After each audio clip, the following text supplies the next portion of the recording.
Biohydrometallurgy refers to the process of separation of ores, separation of metals from ores uh, from aqueous environments using microorganisms. So this biohydrometallurgy actually contributes up to 10 to 15 percentage of global copper production and about 5 percentage of gold production.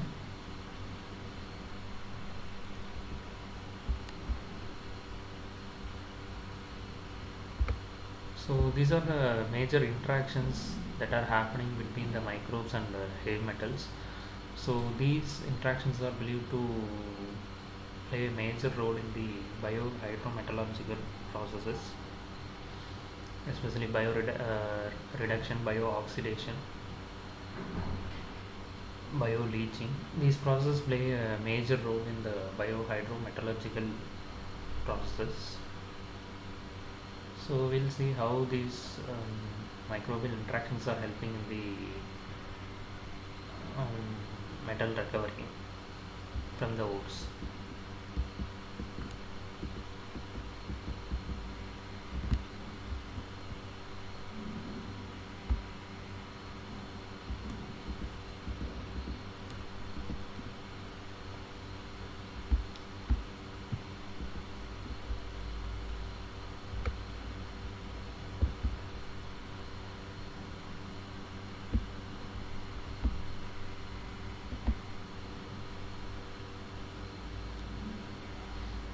So bio-leaching is a major microbial interaction which helps in the biohydrometallurgical processes. So basically in bio-leaching, um, the microorganisms catalyze the redox reactions in order to mobilize the metals. So chemolithotropes are the key organisms involved in the bio-leaching process. So basically this chemolithotropes use Fe2 plus and sulfur compounds as the electron and energy sources, and also the most of these microorganisms are acidophiles, which can survive in the acidic conditions, which contain basically sulfuric acid, and also they can also produce this sulfuric acid through their metabolic process. So majorly in bioleaching, two mechanisms are involved. One is direct oxidation and the other mechanism is indirect oxidation. So basically in direct oxidation, bacterial cells will be in direct contact with the surface of the mineral and facilitating the reaction. So for example, if we take FeS2 ore, basically the ore will be directly oxidized by the organism into ferrous sulfate, which is a soluble form, and finally it produces sulfuric acid, so which creates an acidic environment. So only the acidophiles can carry out this reaction by directly involving in oxidation.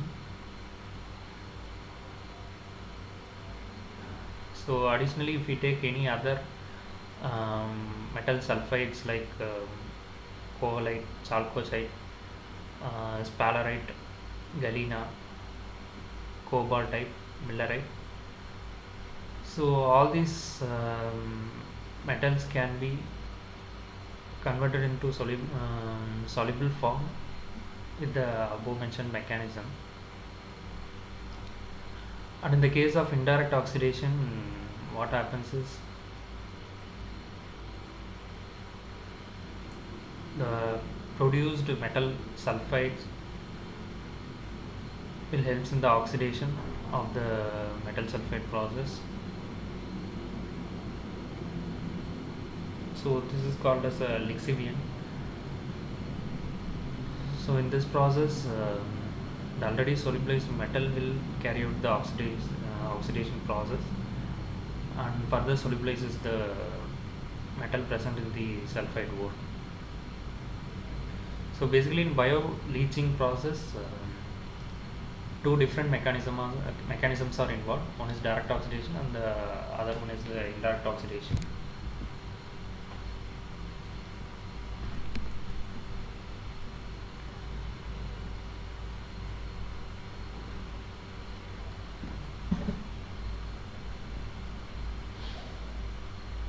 So these are some of the organisms that carry out that involve in bioleaching process. Basically, iron oxidizing organisms like Thiobacillus peroxidans, Thiobacillus prosperus, Leptospirillum peroxidans. So these organisms can involve in bioleaching process, and the metabolism of these organisms involve the Fe oxidation, and also these organisms are acidophilic, halotolerant.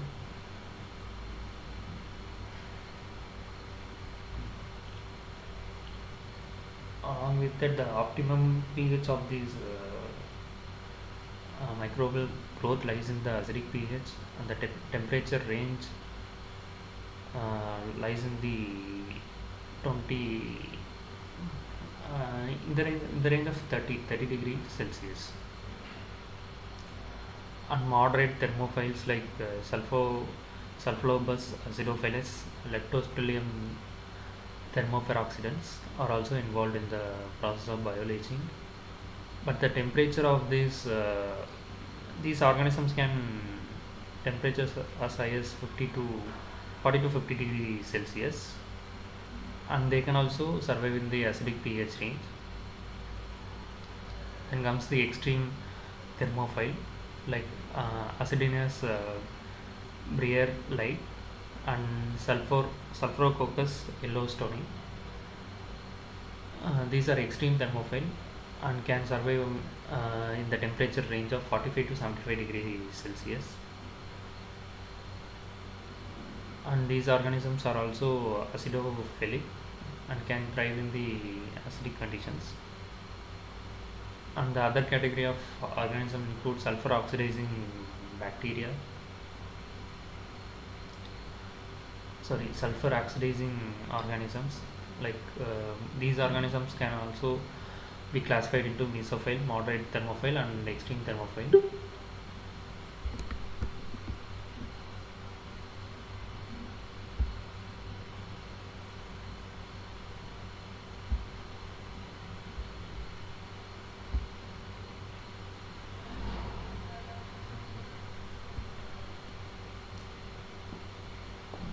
So basically, these organisms can be classified into iron oxidizing and sulfur oxidizing organisms, which can involve in bioleaching.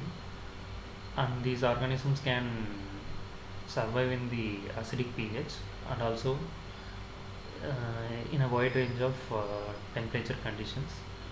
So accordingly, they are classified as mesophile, thermophile, and moderate thermophile and extreme thermophiles.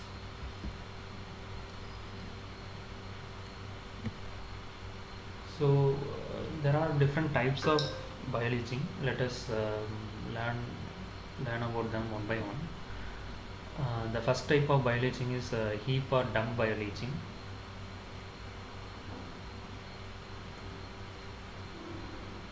So basically, this heap or dump bioleaching is applied in the leaching of low-grade ores such as chalcopyrite.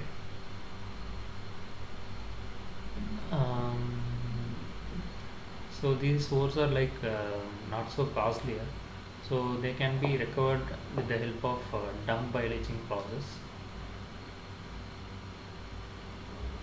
So the efficiency of this metal recovery process depends on the type of mineral we are recovering, the concentration of the mineral, pH, temperature, and the presence of other ions in the solution, oxygen levels, and microbial activity.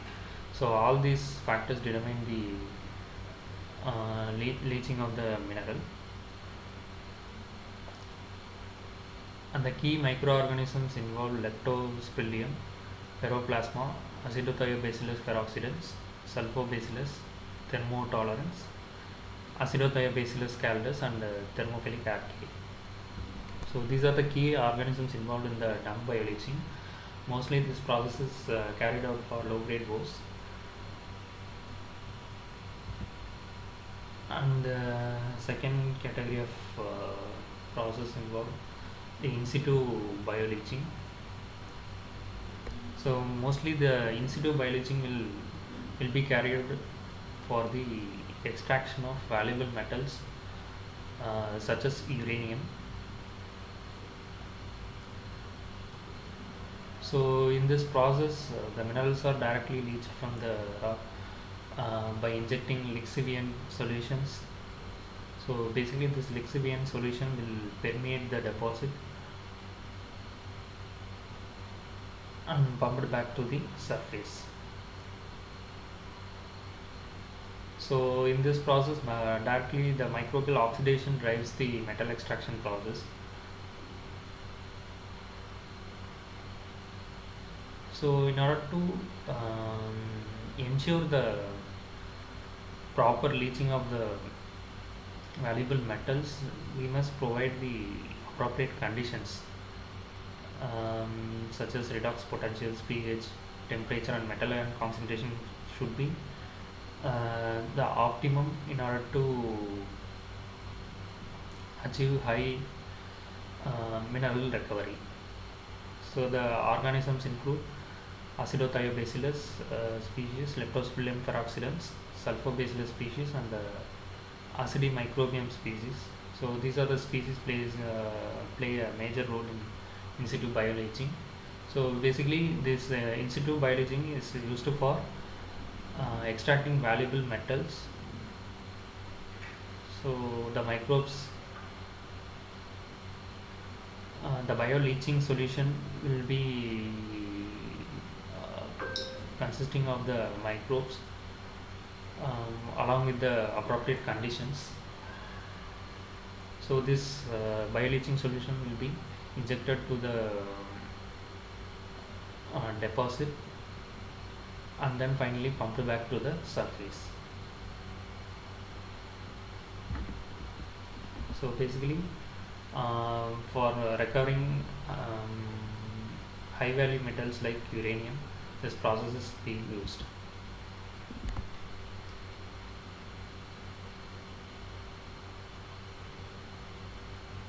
So the third category of processes is bioreactor based bioleaching. In this process, the bioleaching will be carried out in bioreactors in order to have a better process control.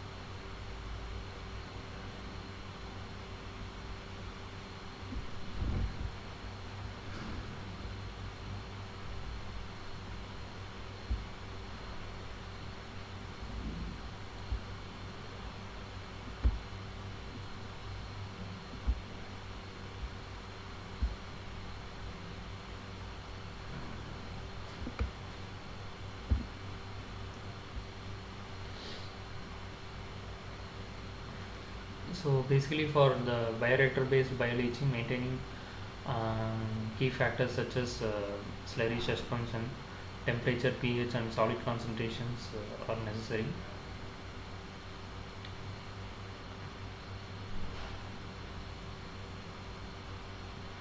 So basically, this type of processes are used in gold recovery.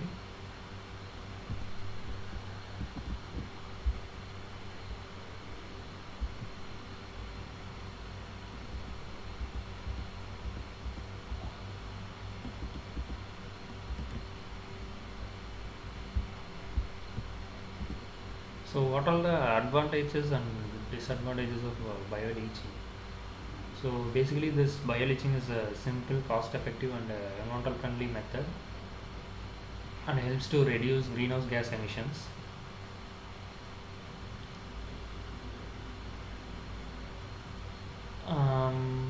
But there are some certain disadvantages of bioleaching is also there.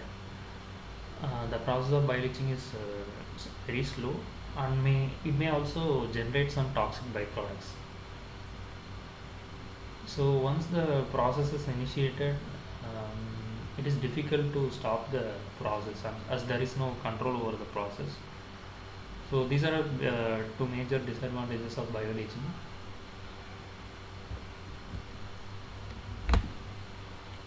So let us see some examples of bioleaching. The first one is the bioleaching of copper.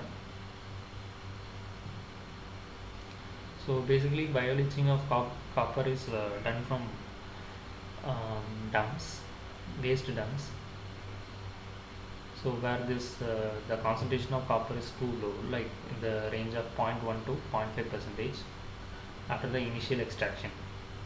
So once the extraction is done, the residual copper will be extracted with the help of bioleaching from waste dumps.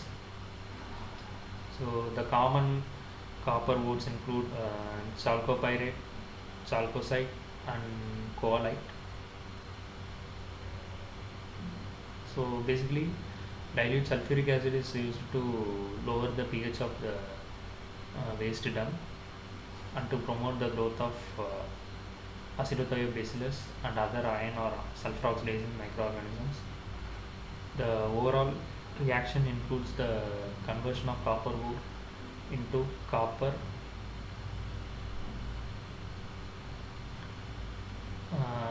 iron, and sulfate. This is the example of chalcopyrite case.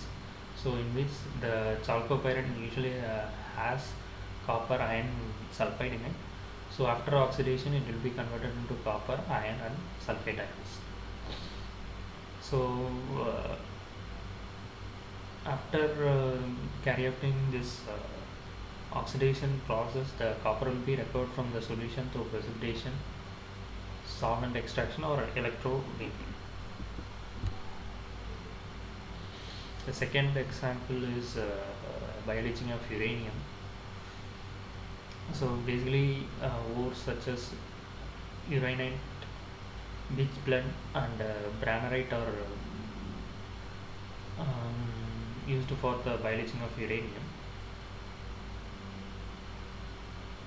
So basically, this uranium is converted into leachable form through oxidation by Fe3+, and this oxidation is facilitated by acidothiobasilus peroxidans via direct or indirect leaching.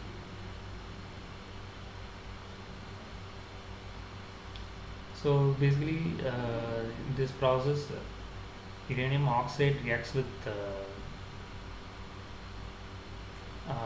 actually UO3 reacts with sulfuric acid to form UO2 SO4 and H2O, and it is a soluble form. Additionally, UO2 undergoes direct bioleaching and indirect bioleaching processes and converted into soluble form.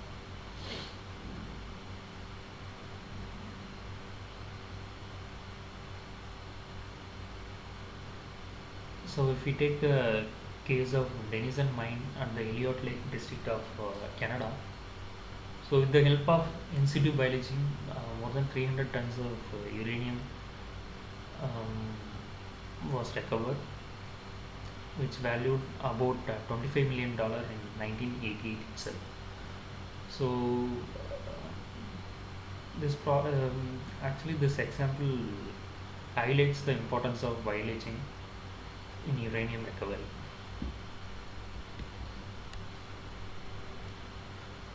So basically, the bioleaching of gold, different ores such as calaverite, sylvanite, petzite are basically used to extract gold. But these ores are typically treated with cyanide, followed by carbon extraction.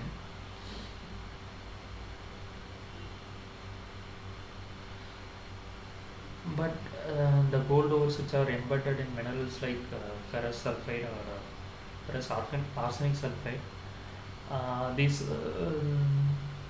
These gold ores are resistant to cyanide treatment. So there we need to rely on bioleaching process.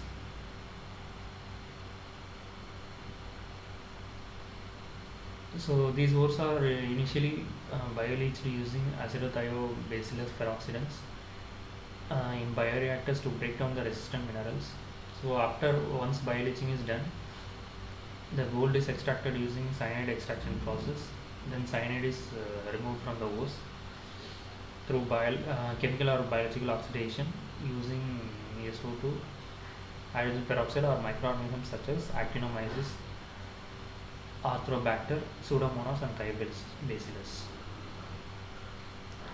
So this is how bioleaching of gold is done. Basically, gold extraction is done using the help of cyanide, but certain golds embedded on the gold was embedded on surfaces of minerals like FeS2 or FeAs are resistant to cyanide treatment. So where we need to rely on bioleaching. So once the bioleaching is done, then cyanide is used to remove the ores from chemical using SO2, H2O2, or microorganisms such as actinomyces, Arthrobacter, Pseudomonas, and Thiobacillus.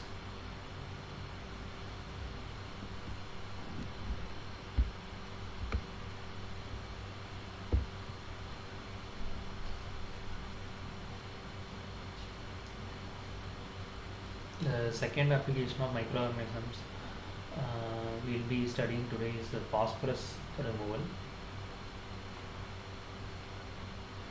So, what is the need for removing phosphorus from water? Have you ever heard about the phosphate and nitrate contamination?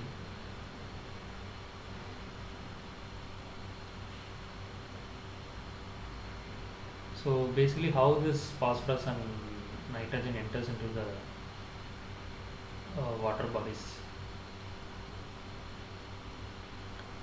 This phosphorus and nitrogen from wastewater treatment plants and other sources are released directly into the water bodies like lakes, rivers, water reservoirs, and marine regions. So due to the excess influx of this inorganic nutrients, eutrophication is being caused. Eutrophication, which is nothing but the excess growth of algae.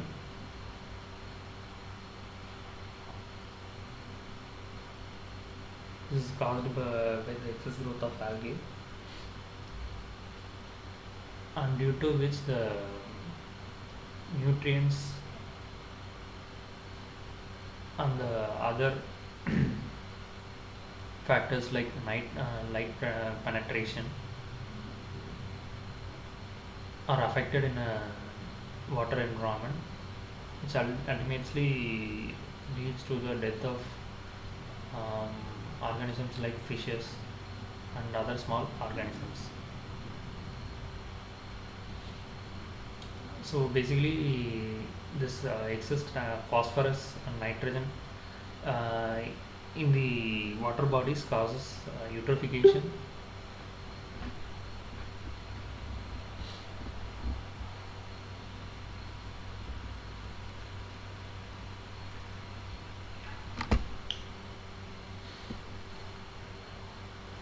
So this eutrophication is caused by cyanobacteria and eukaryotic algae.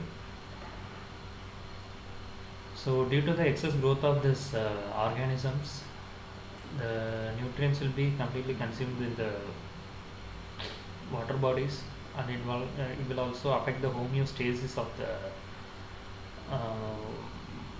water ecosystem, and finally affects the photosynthesis by blocking the light penetration in the ecosystem.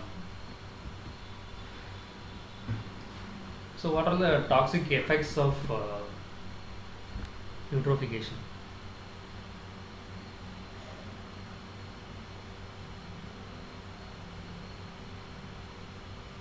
So basically it leads to the depletion of oxygen concentration is in water. So how is it happening? Usually algae will respirate. At night it will consume oxygen. During daytime consumes carbon dioxide. During night algae consumes oxygen. So yeah, along with that the biomass of bacteria will also undergo decomposition.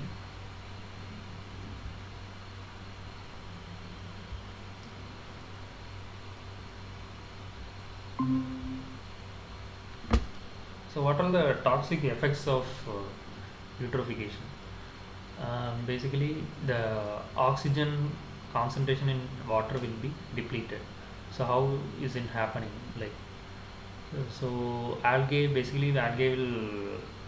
consume carbon dioxide during daytime and oxygen during night time. So the algae can consume oxygen in night time, especially dissolved oxygen, and it will reduce the concentration of oxygen in the water ecosystem. Along with that, the biomass of dead bacteria will also undergo decomposition, so which also requires oxygen. Finally, it leads to the complete depletion of oxygen in water.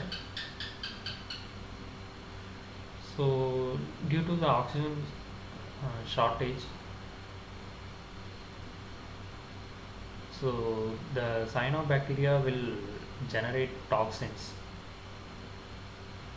So due to the formation of foam and slime disturbances, so the cyanobacteria will um, tend to generate toxins in order to survive in those conditions. So which will again induce toxicity in the water environment.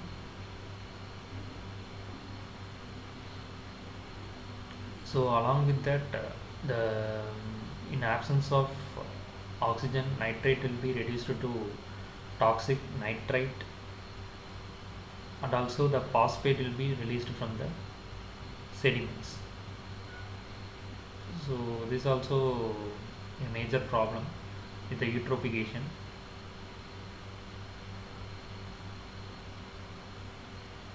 So along with that, if you are fetching water from these contaminated sources, so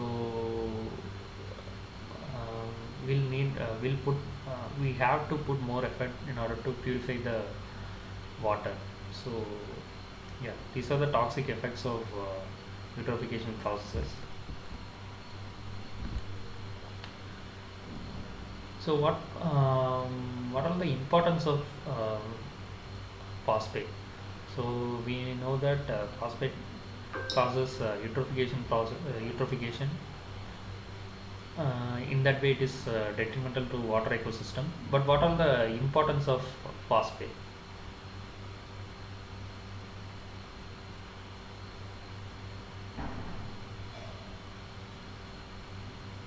So what is the role of phosphate in eutrophication?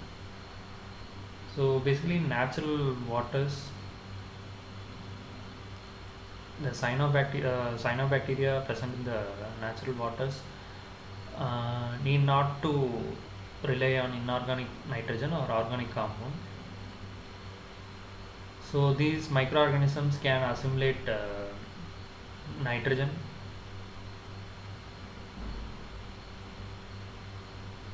So and also they use carbon dioxide as the carbon source.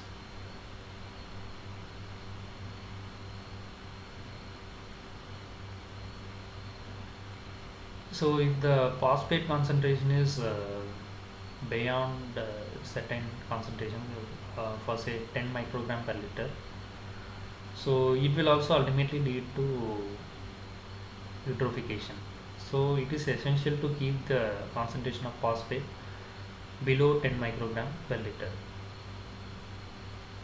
And the primary sources of phosphorus in wastewater include fecal materials, industrial and commercial sources, synthetic detergents and other cleaning products, um, point sources such as wastewater treatment plants. So all these sources have phosphate in it, so which leads to increased phosphate concentration in the water environment.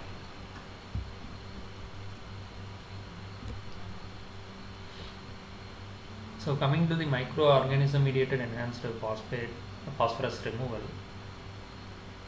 So we can rely on microbes. Actually, we can rely on microbes to remove this phosphorus. So usually in conventional wastewater treatment, the concentration of phosphorus lies in the range of 7 to 12 mg per liter. So out of which only 30 to 40 percentage of phosphate can be recovered biologically.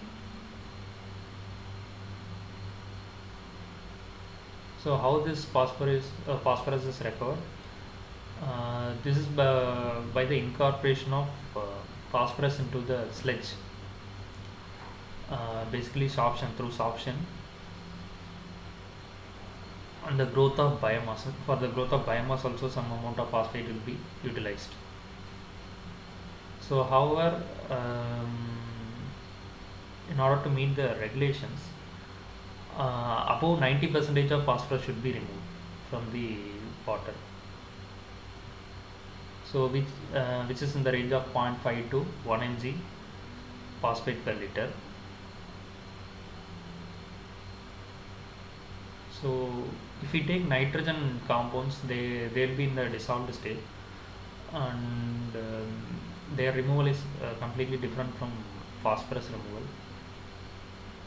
So this phosphorus can only be removed in its solid state,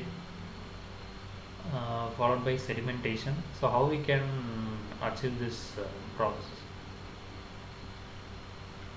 Basically, this phosphate will be incorporated into the biomass of sewage sludge. Then chemical precipitation happens as phosphate salts. So finally, this phosphate salts will be accumulated in the form of polyphosphate granules inside the bacterial cells, which typically exceeds the actual requirement of my metabolic growth. So this process is known as enhanced biological phosphorus removal. So normally what happens in normal biological phosphorus removal? Only 30 to 40 percentage of phosphorus will be biologically removed. But in the case of enhanced biological phosphorus removal, more amount of phosphate can be accumulated into the bacterial cells. So this is a three-stage process where the incorporation of biomass, the incorporation of phosphorus into the biomass happens in the first stage, and then the chemical precipitation happens as in the second stage in the form of phosphate salts,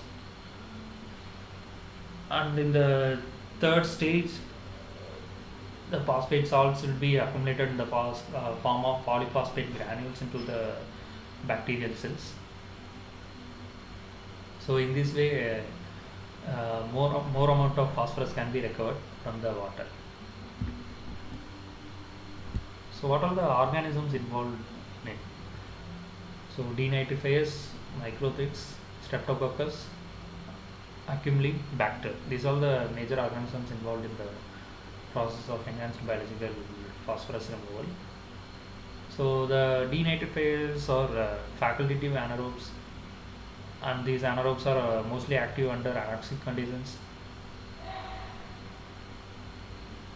where the concentration of organic substrates is higher compared to the aerobic tanks.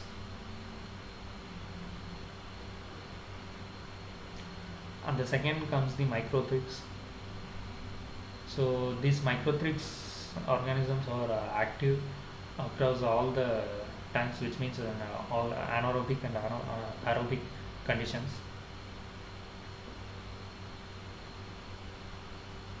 So in anaerobic conditions, this microthrips reduces nitrate to nitrite in the anoxic tank and grows aerobically in the oxic tanks. so which ultimately utilizes the stored materials or hydrolysis products,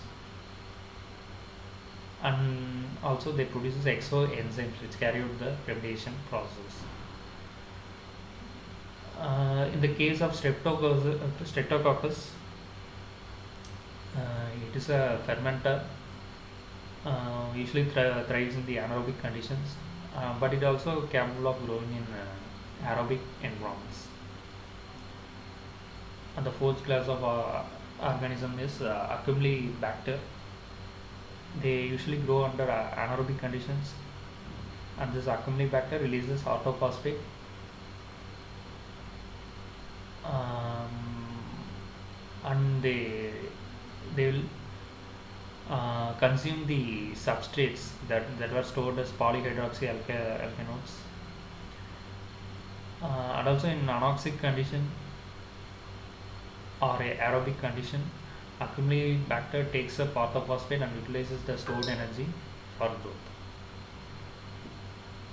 So these are the different organisms involved in the process of nitrate and phosphate removal.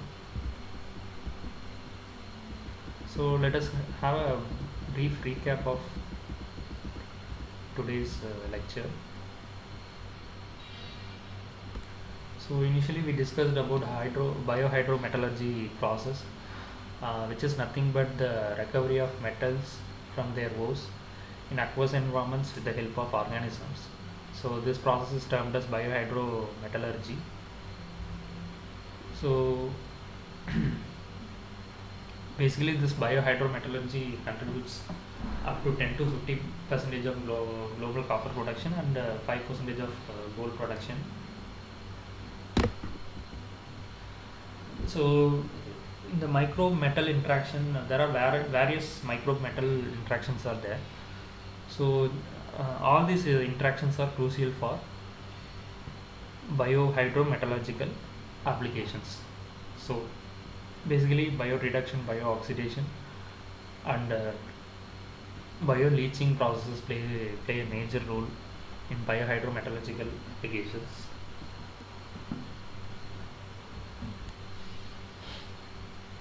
So in the case of bioleaching, what happens is basically the microorganisms involved in redox reactions to mobilize metals. Basically in the ore form, the metals will be insoluble and also in solid state, whereas after the bioleaching process the metals will be solubilized in the aqueous form, aqueous state, and recovered using different processes. And most of these organisms involved in the bioleaching are acidophiles, which can thrive in the acidic condition, which has sulfuric acid, and also has the capability to produce sulfuric acid. The mechanisms involve direct oxidation and indirect oxidation. So basically in direct oxidation, the bacterial cells will be in direct contact with the surface of the mineral and facilitate the reaction. The example include the recovery of ferrous sulfide ore, so in which is pyrite ore. So in which the pyrite ore will be oxidized into ferrous sulfate form, and it is a soluble form along with the production of sulfuric acid. So additionally,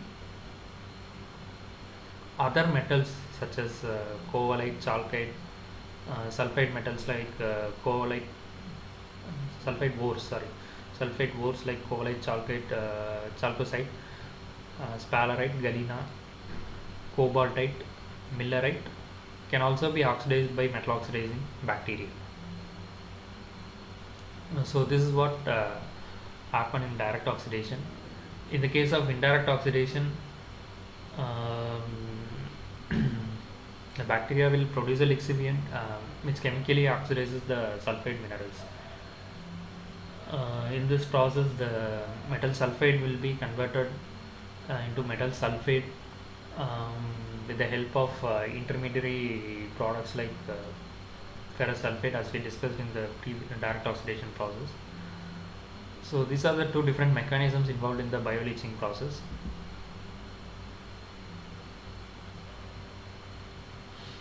And the microorganisms can be broadly classified into ion oxidizing microorganism and sulfur oxidizing microorganism.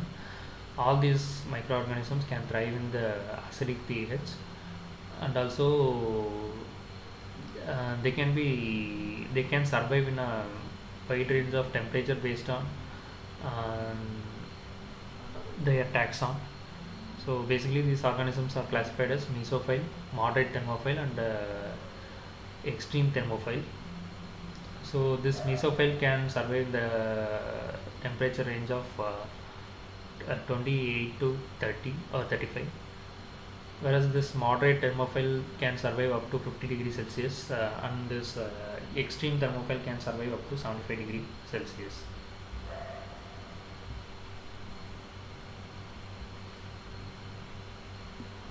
And the bioleaching processes can be classified into three types. The first one is heap or dump bioleaching. So in the heap or dump bioleaching, mostly the inexpensive ores will be recovered with the help of this process. So for example, chalcopyrite, it is a mineral ore of copper, and it is also inexpensive. And in the heap or dump bioleaching, the efficiency of the metal recovery is influenced by factors such as what kind of mineral we are recovering, its concentration, pH, and temperature, and the presence of other ions in the solution, oxygen levels, and microbial activity. All these factors determine the bioleaching process here. And the key microorganisms involved here include leptospiridium, ferroplasma, acidothiobacillus peroxidans, sulfobacillus, thermotolerance, acidothiobacillus caldus, and thermophilic algae. So all these organisms can involve in heap or dump bioleaching. In in situ bioleaching, valuable minerals like uranium will be recovered. So basically in situ bioleaching, um, the minerals will be leached from rock by injecting lixiviant solutions. So basically this lixiviant solutions will permeate the deposit, and then again they will be pumped back to the surface. So basically microbes carry out the oxidation process in the metal extraction. So to ensure efficient bio-oxidation, optimal conditions for microbial growth, including redox potential, pH, temperature, and metal ion concentrations, must be maintained in the presence of leaching solutions. So in situ bioleaching process, different organisms such as acidothiobacillus species, leptospiridium peroxidans, sulfobacillus species, and acidomicrobium species are being used.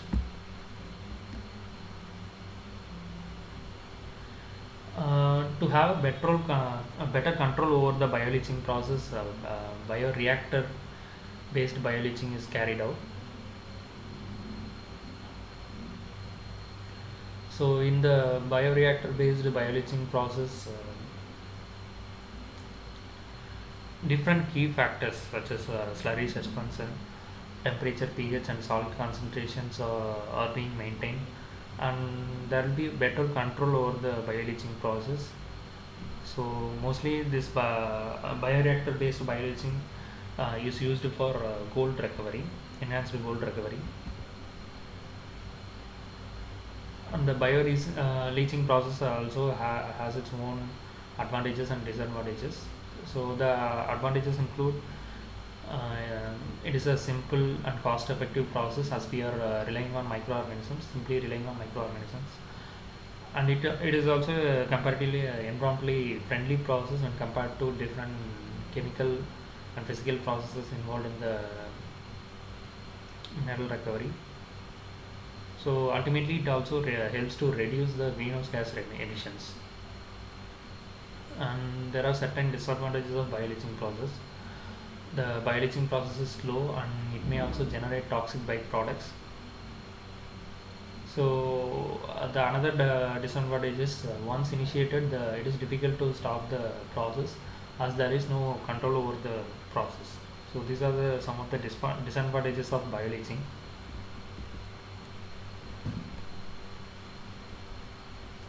So let us see discuss the case of different metals in bioleaching process.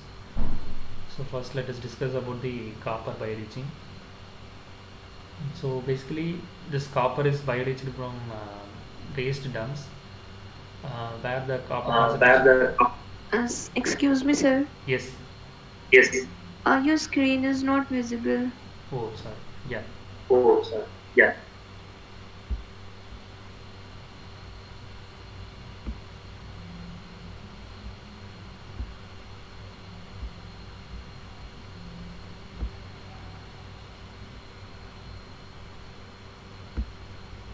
Is it visible now? Yes, sir. Yeah, thank you. So basically, this copper bioleaching is carried out in waste dumps where the copper concentrations are too low in the range of zero point 0.1 to 0.5 percentage. So, and this process is carried out after initial extraction. So initially, some other processes will be some chemical or physical processes will be utilized to recover the copper when the copper concentration is very high. And after once the high amount of copper is recovered from the waste dumps, it will be um, dumped in the waste. So the from that waste we can recover copper with the help of bioleaching. So the common copper ores um, which are being utilized to recover the copper include chalcopyrite, chalcosite, and covalite. So basically, diluted sulfuric acid is used in the pH range of 2 to 3, which promotes the growth of acidophiles like acidothiobacillus and other iron or sulfur oxidizing microorganisms. So here, if we take the case of chalcopyrite, here if we take the case of chalcopyrite, it has copper, iron, and sulfur in it. So after oxidation, it will be converted into Cu2 plus, Fe2 plus, and sulfate ions. So finally, then the copper will be recovered from the solutions through precipitation, solvent extraction, and or electrowinning. So, but in the second class of metals are uranium bioleaching. So in the uranium bioleaching, uraninite or pitch blende and branerite or the target ores. So where the uranium will be converted into leachable form through oxidation by Fe3 plus. So this process is facilitated by acidothiobacillus peroxidans by a direct or indirect leaching.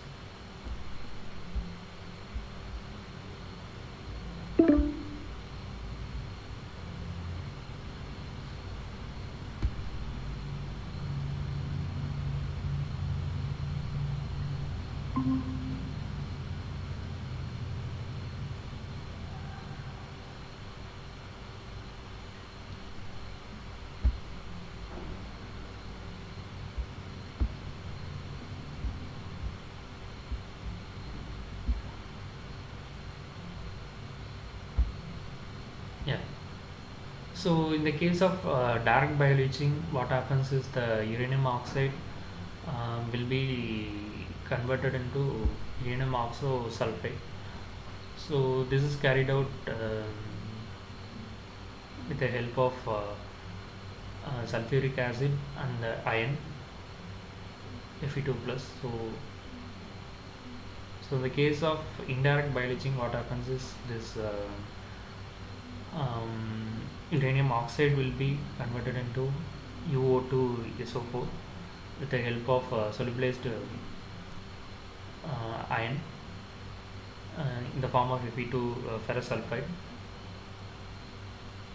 So what So two different mechanisms are involved in this uranium recovery, as we discussed earlier. So one of the typical example of bioleaching of uranium is the uranium extraction at the Denison mine, which is located in the Elliott Lake district of Canada. So where in situ leaching is carried out to extract almost 300 tons of uranium, which was worthy of $25 million in 1988 itself. So here itself, we may get to know how.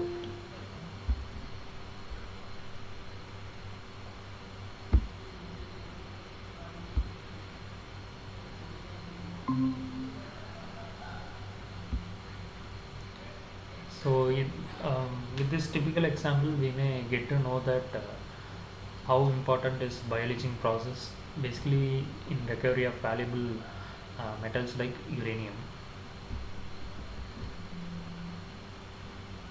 So further, this bioleaching process is used in recovery of gold also. So typically, the gold ores such as calaverite, sylvanite, and pezite can be easily gold from can be easily recovered from these ores with the help of cyanide, followed by carbon extraction.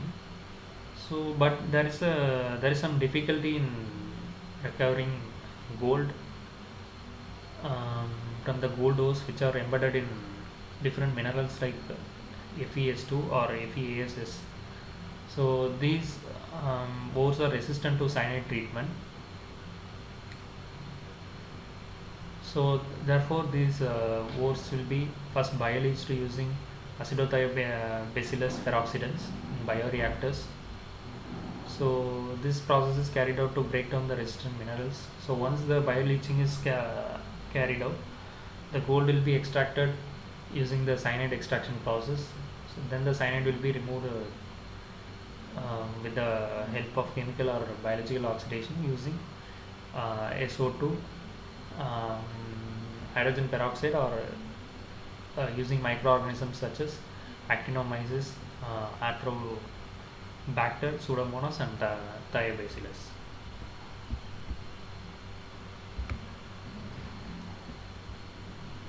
So coming to the phosphorus removal.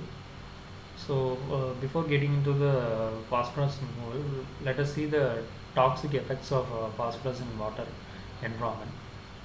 So basically, this phosphorus, the presence of phosphorus and nitrogen in the form of phosphate and nitrate in the um, water environment causes a variety of problems in different resources, water resources like lakes, slow flowing rivers, water reservoirs, shallow coastal marine regions.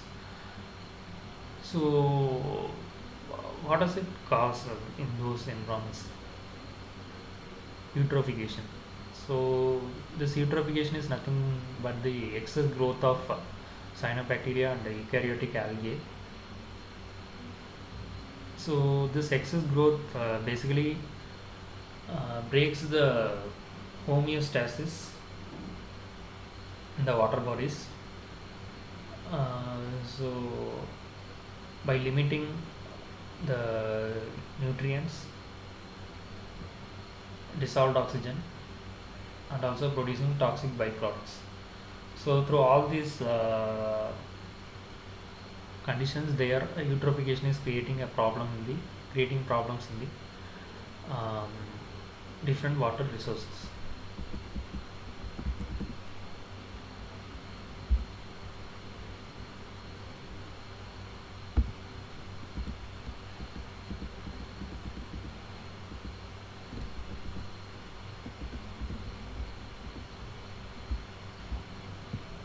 So specifically discussing about the toxic effect of this phosphorus and other nutrients in the water bodies. So usually what happens is algae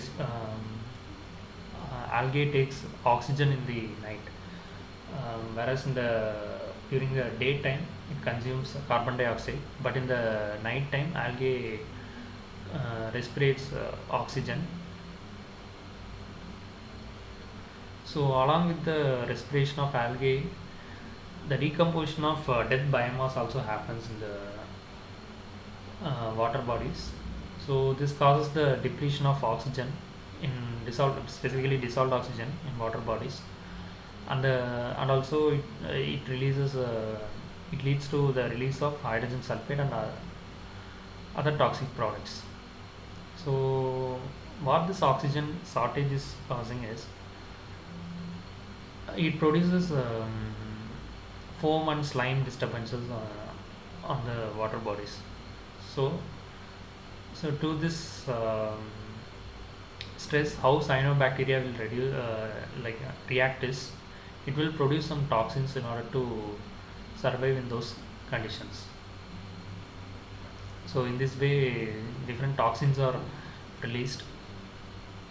So along with that, if the oxygen concentration is low, then it will also leads to the conversion of nitrate into nitrite toxic, which is so toxic, and also finally it causes the release of phosphate from sediments.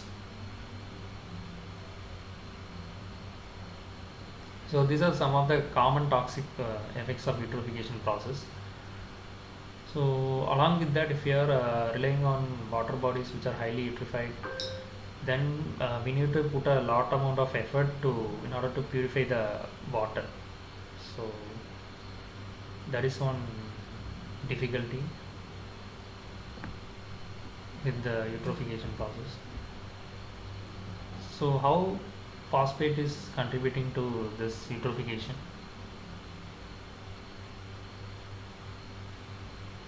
So basically in natural environment, so this cyanobacteria need not to rely on inorganic nitrogen or organic carbon for their growth. So basically these microorganisms can assimilate molecular nitrogen into their cellular material and also undergo photoautotrophic metabolism. So they can use carbon dioxide as a carbon source. So if you want to prevent eutrophication, the phosphate concentrations must be below the concentration range of 10 microgram per liter. So this concentration of phosphate is critical for growth of cyanobacteria. So if the concentration is beyond 10 microgram per liter, then the eutrophication will definitely happen, which will ultimately affect the um, homeostasis of the water environment. So what are the sources of phosphorus? So phosphorus enter into water bodies through fecal materials and through industrial and commercial sources. So through synthetic detergents and other cleaning products, and also from the wastewater treatment plants. So these are the major sources of phosphorus. So how this phosphorus can be recovered from the water environment? Basically, in conventional wastewater treatment, phosphorus concentration of 7 to 12 not microgram mg per liter is being observed. So out of this 7 to 12 mg per liter of phosphate, only 30 to 40% of phosphorus can be removed biologically.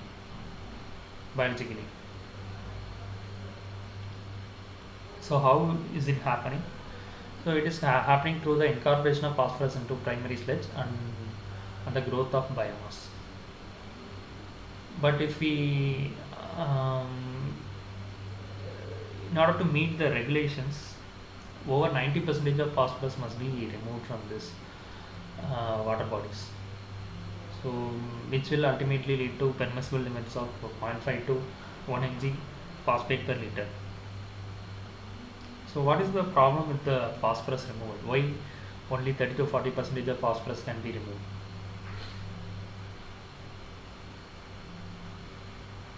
Because the phosphorus can only be removed in its solid state. Unlike nitrogen compounds, they can be removed in the dissolved state itself. This phosphorus can only be removed in their solid state following sedimentation. So how this can be achieved?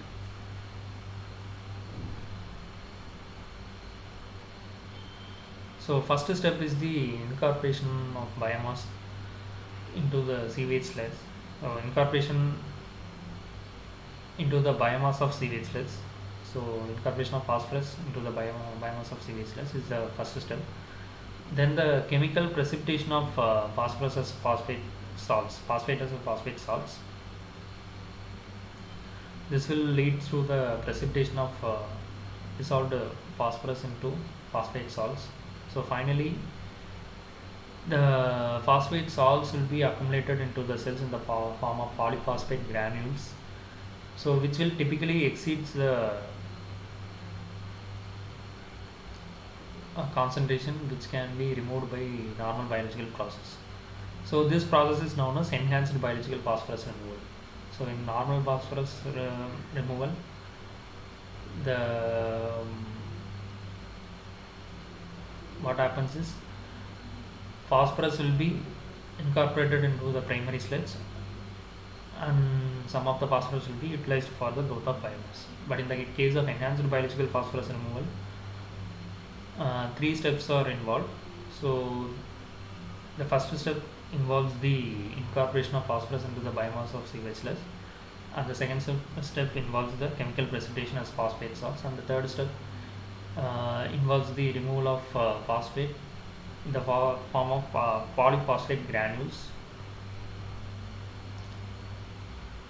So basically this process helps to remove more amount of phosphorus comparing to the conventional biological treatment. So this process is termed as enhanced biological phosphorus removal. So what are the organisms involved in the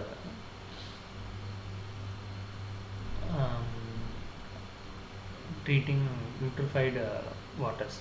Denitrifiers, microthrips, streptococcus, and Acumulibacter. These are the major organisms involved, among which denitrifiers are facultative anaerobes, and microthrips are also, they can grow both in anaerobic and aerobic conditions, and the streptococcus are able to grow in anaerobic condition, where this Acumulibacter can grow in both anoxic and axic conditions. So each and every organism has their own function. Usually this denitrifiers grow where the concentration of organic substrate is higher compared to aerobic times, and whereas this microthrips, they are active along all the times, anaerobic and aerobic times. Usually they produce exoenzymes which involve in the remediation processes, and the streptococcus, they also can thrive in a wide range of anaerobic conditions, and also has the ability to grow in aerobic environments. Coming to this Acumulibacter, so this Acumulibacter releases orthophosphate and consumes stored substrates such as hydroxyalkanates. Whereas in anoxic or aerobic conditions, this Acumulibacter takes up orthophosphate and utilizes the stored energy for growth. So all these organisms can be used to treat the eutrophied water. Thank you. So if you have any doubts, you can ask now. So the session is open to questions now. Hello.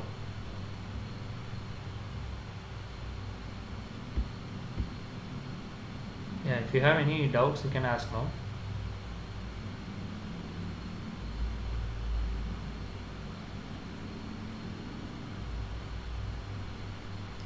And yes, if there are no doubts,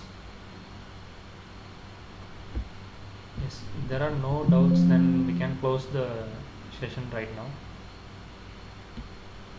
Yeah, thank you. Thank you, sir.